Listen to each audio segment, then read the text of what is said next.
जो 22 दिनों तक एक बाघ के साथ समुद्र में बहता रहा। बाघ द्वारा खाए जाने से बचने के लिए उसे ऐसा नहीं करना पड़ा। बाघ ने बाघ को खिलाने के लिए मछलियां पकड़नी जारी रखी। बाघ का पेट भरने से ही बाघ भोजन बनने से बच सकता था, लेकिन बाघ की भूख बहुत ज्यादा थी। लड़के की मछली पकड़ने की गति बाघ की भूख को संतुष्ट करने से बहुत दूर थी। भूखा बाघ समुद्र में कूद गया, लेकिन जमीन पर हावी रहने वाला बाघ समुद्र में फोटोजेनिक नहीं था। वह केवल पलटकर लड़के की स्थिति तक तैर सकता था। लड़का कहाँ जाए? वह और बाघ यहाँ क्यों आए?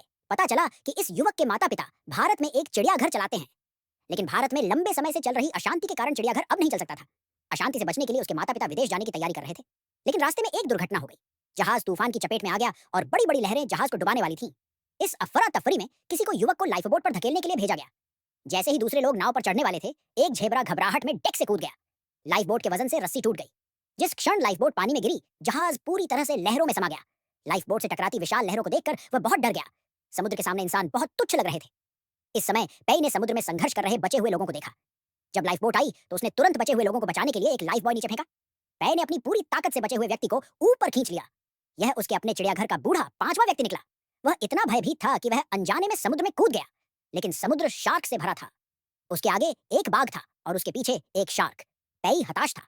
वह केवल घबराहट में नाव के धनुष पर चढ़ सकता था और बाढ़ को कसकर पकड़ सकता था।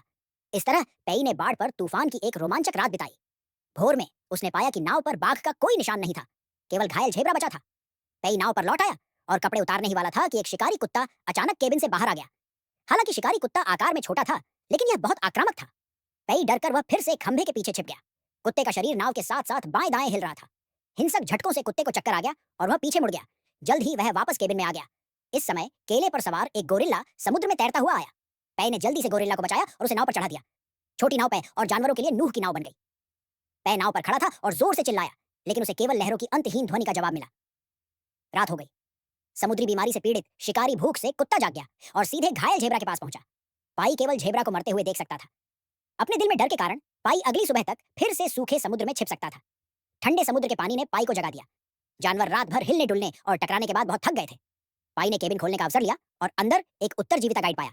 शिकार करने वाले कुत्तों को उसे खाने से रोकने के लिए पाई ने सभी जीवन जैकेट और नाव के पुरस्कारों का उपयोग एक सरल बहाव विधि बनाने के लिए किया। जब पाई पानी में जाने वाला था तो शिकारी कुत्ता फिर से बाहर आ गया। इस बार शिकारी कुत्ते ने लालच से झिंगक सिंह को निशाना बनाया, लेकिन झिंगक सिंह ने उसे मुक्का मारकर बेहोश कर दिया। जब पाई इस बात से खुश था, तभी शिकारी कुत्ते ने चुपके से हमला करना शुरू कर दिया। पाई सिर्फ झिंगक सिंह को काटते हुए मरते हुए देख सकता था। शिकारी कुत्ते के व्यवहार ने आखिरकार पाई को क्रोधित कर दिया।